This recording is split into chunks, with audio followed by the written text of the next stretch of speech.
Okay, hey guys, we can move to Maxwell's equations. So first one, consider the Gauss law. The Gauss law. Gauss law states that the total electric flux coming out of surface is equal to charge enclosed by it. So you all know that. So consider the electric flux and its equation. Pardon my handwriting. Psi is equal to surface integral of t dot ds, and q enclosed is equal to volume integral of rho v dv. Rho v is the volume charge density. So I think you all are familiar with these two equations. And consider q is equal to surface integral of t dot ds. As I is equal to q, we can write that list like this for me. So it is also equal to the rho v dv, volume integral of rho v dv, and use divergence theorem. This volume integral is this surface pardon me this surface integral is transformed into volume integral using divergence theorem. That is, surface integral d dot ds is equal to the volume integral of del dot dv. Del dot d dv. Okay. So equation 1, equation 2. So you can see from equation that the LHS sides are same. So del dot d is equal to rho v. That is written here, and this is the first Maxwell's equation. Okay, moving to the second, that it is the concept about that a monopole doesn't exist. See, the magnetic flux lines are closed loop, so the total flux inside this loop. So the surface integral p dot ds is all equal to 0. P is the magnetic field density. So here we use divergence theorem, and surface integral is transformed into volume integral, and you take that del dot p equal to 0. It's simple here that I will explain again. The magnetic flux lines are closed loop. The total flux inside it is 0. I think you guys are familiar with that.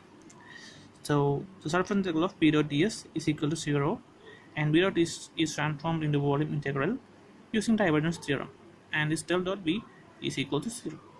That's all.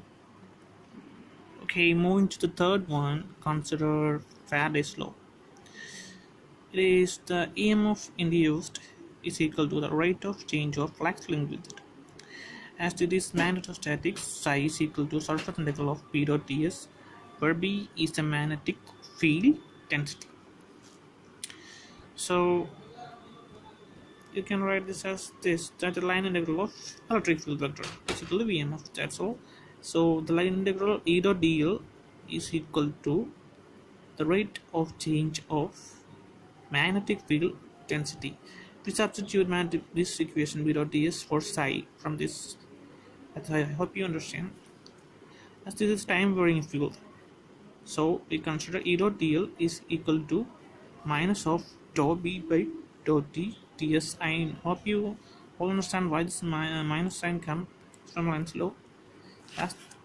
As this is a time varying field, it is line integral of E dot dl is equal to minus of surface integral dou by dou t of p dot ds.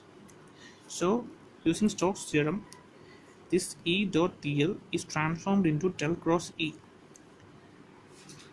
E dot dl is transformed into del cross E. Okay, and we substitute this del cross E here. Del cross E ds is equal to minus integral dou by dou t of p dot ds. Okay, now the both of the side is surface integral, so del cross E is equal to minus dou by dou t of b. This is the third Maxwell equation. Moving to the fourth one. I'm extremely sorry with my handwriting. So consider Ampere's circuital law. Ampere's circuital law states that line integral of the magnetic field intensity around a closed path is equal to the current enclosed by the surface. So I enclosed is equal to integral of h dot dl. I mean integral of h dot dl. So the line integral of h dot dl is transformed into surface integral using Stokes theorem. Yeah, you know that. And now, sorry, uh, this equation looks familiar, isn't it? Because I is equal to the integral of j dot ds, where j is the current density. So that's equation 2. So from equation 1 and equation 2, j can be written as del cross h. You see that I is equal to del cross h ds, and I is equal to j dot ds, which means that j is equal to del cross h. So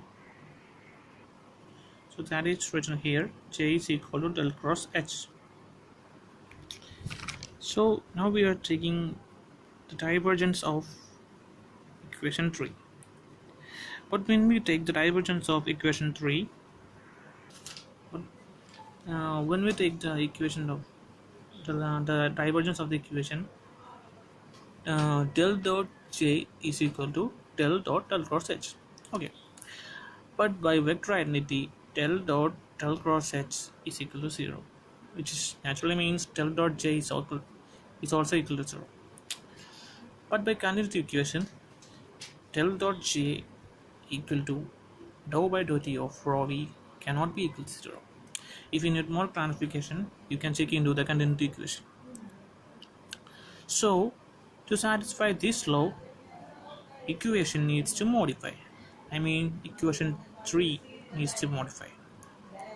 So we add a specific quantity to this jd. It is jd, okay, jd. And now we take the divergence again. Del cross h is equal to del dot j plus del dot jd. So this term is 0, as we told earlier. This term is 0. This term is 0. So this count 0. It's taken this side, and minus del dot j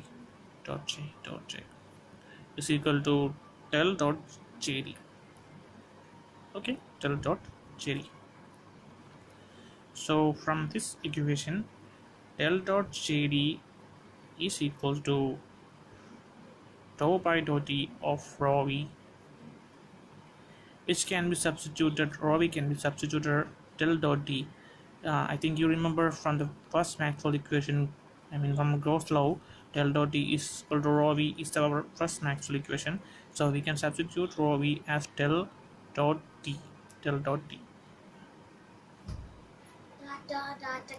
So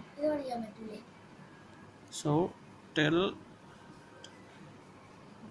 sorry, I'm taking a little bit time. So del dot jd is equal to, taking this del outside, so del dot dou by dou t of t.